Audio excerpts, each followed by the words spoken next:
बेटियां किस घर में जन्म लेती है। दोस्तों, आज भी हम ऐसे समाज में जी रहे हैं जो आज भी पुरुष प्रधान है।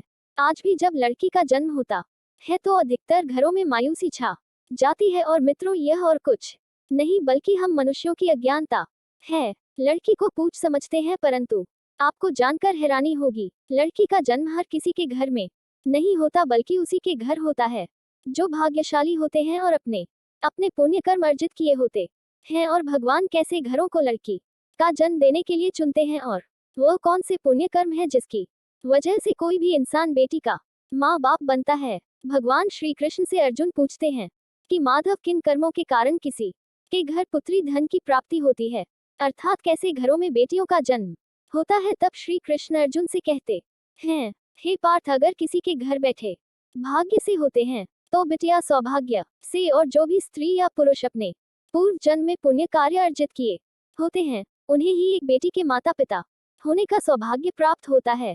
बेटियों को जन्म के लिए उन्हीं घरों को चुना जाता है जो बेटियों का भार सहन कर सके, क्योंकि तीनों लोकों में स्त्री अर्थात बेटियां ही ऐसी होती है जिसका भार हर कोई सहन नहीं कर सकता। वह बेटियां ही होती हैं जो इस सृष्टि को निरंतर चलाएं, मान होने के लिए अपना सर्वस्व निछावर कर देती हैं। हे अर्जुन, पर जिस दिन इस सृष्टि में बेटियों का जन्म लेना रुक जाएगा, धीरे धीरे इस सृष्टि का अंत हो जाएगा।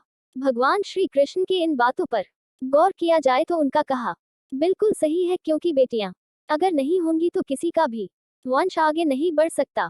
आपने भी कई लोगों को कहते सुना होगा कि जिस घर में बेटी का जन्म होता है वह घर स्वर्ग के समान होता है, क्योंकि बेटा तो केवल एक कुल को रोशन करता है, बेटियां तो दो कुलों को रोशन करती है। माता पिता के घर वो बेटी के रूप में अपने उत्तरदायित्व का निर्वहन करती है, तो ससुराल आकर एक बहू के रूप में सारे कर्तव्यों का पालन करती हैं। रामायण में बताया गया है कि प्रभु श्री राम के पिता राजा दशरथ की मृत्यु हो गई तो माता सीता अर्थात राजा दशरथ की बहू ने ही उनका पिंडदान किया था, जिससे उन्हें जन्म मरण के चक्र से मुक्ति मिल गई थी। इतना ही नहीं, हिंदू धर्म शास्त्रों में बताया गया है कि बेटियां भी अपने पिता के नाम का पिंडदान कर सकती हैं। वही अगर ससुराल पक्ष में कोई पुरुष नहीं है तो इस स्थिति में बहू भी पिंडदान कर सकती है। इसलिए वह लोग बहुत किस्मत वाले होते हैं जिनकी घर में बेटी जन्म लेती है। वही वह परवल किस्मत के होते हैं जिनके घर एक से ज्यादा बेटियां होती हैं।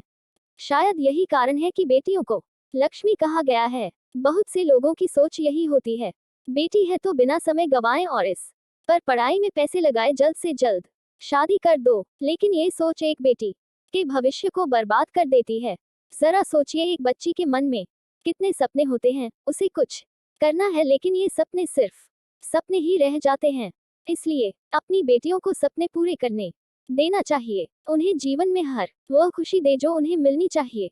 एक बेटी से ज्यादा एक बेटी हमेशा अपने माता पिता के लिए सोचती है। माता पिता को प्यार और अपनापन बेटी ही दिखा सकती है। बेटी के जन्म को एक जश्न की तरह मनाना चाहिए। माता पिता को बेटी को हमेशा एहसास दिलाना चाहिए कितनी खास बेटी है।